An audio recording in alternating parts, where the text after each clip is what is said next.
I was offered $5,000 for a video, but this was when I was like 19. I was like, double it, and I'll walk outside and I'll give it to a homeless person. And they're like, no, you won't. And I was like, double it. And I was like pacing around my neighborhood for 3 hours convincing this guy, like on the phone, just double the money. I promise the video will go viral and I'll give it to homeless person. I was like, $10,000 just looks better in a title. It'll get more views. I promise your app will do better. A lot of times people, oh boy, it's like they think their videos are better than they are, honestly.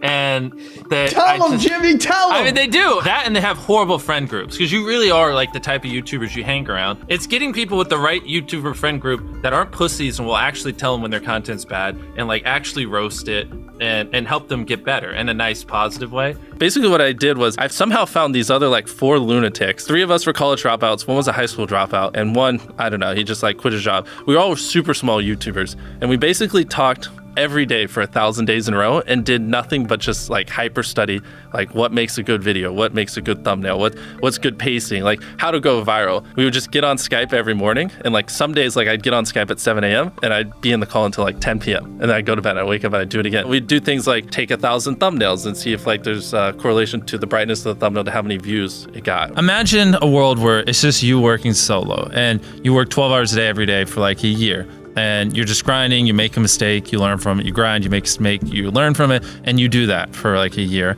And then imagine a different world where you have 4 friends who are also equally grinding in something similar. Friend number 1 makes a mistake on Friday, he teaches the other 4 people. Friend number 2 makes a mistake the next week, teaches everyone. And then like you're all learning from each other's mistakes. You're all constantly studying 24/7 and downloading each other. Like after a year, you're like 2 years ahead of the guy who was just solo. Do you frequently go that far out of your way to capture the thumbnail? Yeah, I mean, of course, everyone should. If people don't click, they don't watch. So you want to give them something to click. Something a lot of people forget is like unsuggested on phones, thumbnails are really fucking small. So like people are editing thumbnails full blown on their computer, and when you shrink it down, you can't see. We try to all around be above the rest. Anyone can clickbait, but do you actually like deliver on it? We say we put 100 million Orbeez in the backyard, we put 100 million Orbeez in the backyard. Your title and thumbnail set expectations. Like what you're saying is like, I like bananas. And what you need is bananas are the best goddamn food on the planet. Like that's the type of opinion you need. Like you need something like how to get 100 million views on YouTube, or not even that, that's not strong enough. You need something that makes people go, what the fuck? What the fuck did he say in that video? What the fuck?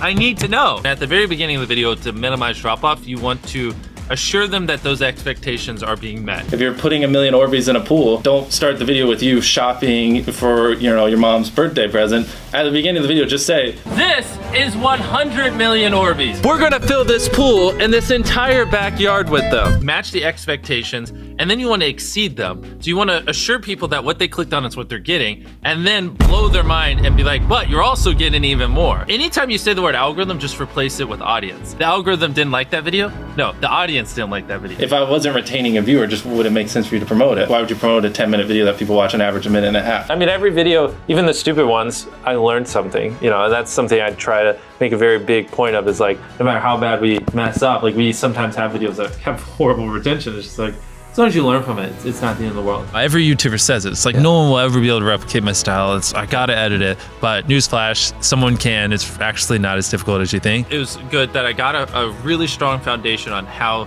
YouTube works and how the style of videos I wanted and everything before I scaled up the team, if that makes any sense. I just want to make sure that's clear, because I've seen people try to build the team without foundation and knowing how to do well. I know that if we film this video, it will do well, just because I've spent a decade of my life hyper obsessing over YouTube and I have a good pulse on it. But if you didn't have that, then you wouldn't know. Like you wouldn't be able to spend $4 million on a Squid Game, because you might lose $2 million and then you can't pay your people. But of course, yeah, if I didn't have these people, I couldn't do half the stuff I do. For the last like 8 or 9 years, like every dollar I've made, I just spent it the next month on content. And I just did that every single month, and it just kept getting bigger and bigger, and here we are. Since I was 13, there probably hasn't been a single hour that's gone by that I've been awake where I haven't thought about YouTube. Like, I'm just focused on making the best videos possible, period. I don't care about making money. I don't care about time. I don't care about anything. I just want to make the best videos on the planet. Literally all the algorithm does is reflect what the people want to a T.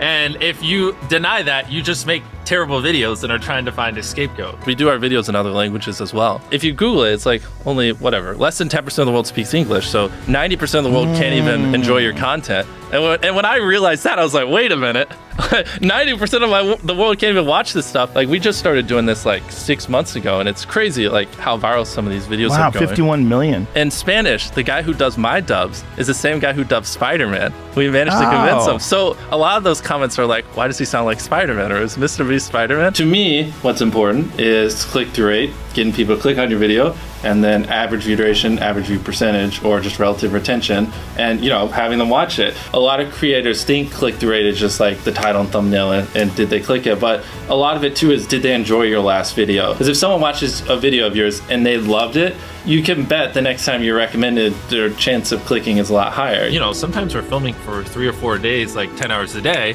30, 40 hours of filming plus months of setup, whereas most creators probably film for a couple hours and set up for a day. Outside of just filming, we brainstorm video ideas, relentlessly, hours every day. By always doing all those things, it just distinctively sets it so far apart that it's basically, in my head, it's like, why would you not watch it? Viewers aren't stupid. They can tell when you half ASS, I don't know if I'm allowed to curse, a video, or if you really put in effort. And if they can tell you're putting in a lot of effort, they're gonna be more likely to click on future videos. And that snowballs. And because once you build that trust, they get to a point where it doesn't matter what you upload. They just know it's high effort and they just know it's great. And they're just conditioned just to watch because you have a good track record. And so with filming, it's just like trying to make sure we're doing everything we can, no matter how expensive it is, no matter how much time it takes, to make the best video possible. A lot of people, if they gave away 100 grand, they would make a huge deal about it. But sometimes we're just like, yeah, here's 100 grand. Thanks for watching, bye. Doing it that way makes it more fun and just more interesting. So I like to keep a little bit of it mysterious because I think that's what people enjoy. A lot of people aren't willing to put in 10 hours days because they don't like what they're doing. So it's finding what they enjoy, because it is like a long grind. You're doing for years, not months. So if you don't enjoy it, then you're gonna burn out. I just had the blessing of finding what I loved at a young age. So because to get to this level, it takes, a decade. Most people don't find what they love till their young 20s. So they'd be where I'm at in their 30s. Yeah. I just lucked out and found it when I was really young. Living your life chasing a nicer car and a bigger and bigger box to live in is kind of a dumb way to go about life. I actually, funny enough, I lived in a super below average home. And I kind of learned why famous people don't live in below average homes, because someone broke in, stole everything I owned. So I had to get a little nicer house for security reasons. But before I was robbed, my place is a little duplex, $700 a month. You get a roommate's $360 split. People think just because you go for views means you can't have fun, but you can pull views and you can have fun, which is what we purposely try to do. If you're not doing something that's just inherently fun to you, you're just quit. Just give up. You gotta at least semi-enjoy what you're doing, or you're gonna quit long before it gets to the point where it brings in money or whatever else could be driving you. So find what you love, and then I would just hyper obsess. Make sure no one doing what you're doing is doing it better. Make sure the videos are as good as possible. You can be motivated by more than one thing. I'm motivated because I want to support my mom and my family. I'm motivated because I want to employ my friends and help them. I'm motivated because I want to help other people. I'm motivated because I want to be a YouTuber. I feel like that's another misconception. You can have lots of things that drive you. Absolutely. Yeah. Absolutely. So there's just tons of stuff that drive me. And everything drives me to wanting to be a YouTuber, so I kind of obsess over it. For the people that are willing to be coachable, I would say just education. There is a lot of misinformation out there that people live and breathe by, the weirdest stuff. I gotta upload at midnight on Wednesdays or my videos don't do well. It's just dumb stuff like that they don't realize how badly they're handicapping themselves. Some minor tips I could give is if somehow you could have a payoff at the end, then more people are gonna watch to the end just to see what happened. Whichever one of these 456 people survives the longest wins 456 grand. Cut out all dull moments, try not to over-explain things. If a camera just sits on me and I'm just talking for 20 seconds, it doesn't hold retention as well as, maybe me talking and other footage popping up. It's much easier to get 5 million views on one video than 50,000 views on 100 videos. It takes way less effort to get 5 million views on one video. Back then, which I think small YouTubers should do, is I would reply to every single comment. And so I think a few people caught on that I would always reply. And so some people would just be like, I wonder how long it'll take for him to reply. So that was a lot of my comments when I was smaller, but at least it kept him coming back. In your analytics, and most of you probably know this, audience retention. You can see where people click off.